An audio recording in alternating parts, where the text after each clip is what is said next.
retraite Florimond. Bonjour, j'espère que vous allez bien. Concernant la retraite, je vous indiquais hier que Bruno Le Maire, ministre de l'économie, des finances, de la souveraineté industrielle et du numérique, indiquait lors de la présentation de janvier que cette réforme permettra de gagner 1 point de produit intérieur brut. En France, ce point de croissance représente très exactement 31,5 milliards d'euros face à un déficit du système de retraite estimé à 13,5 milliards d'euros en 2030. Question: à quoi serviront les 18 milliards d'euros supplémentaires? Les éléments de langage ne sont plus très clairs à ce sujet. Le rallongement du temps de travail est en fait l'option la plus brutale des trois.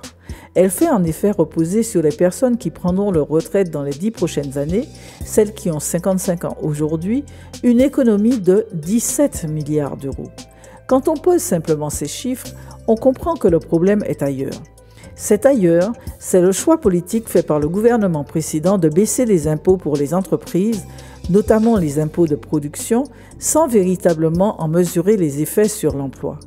Pour avoir un ordre d'idée, la baisse des impôts de production a atteint 15 milliards d'euros durant le précédent quinquennat et il devrait atteindre 32 milliards d'euros à la fin de ce présent quinquennat. Tout cet argent sans que l'on soit en capacité de savoir si les objectifs de compétitivité et d'emploi sont atteints. D'ailleurs, il y a depuis 1 an un chiffrage qui déroute tous les économistes.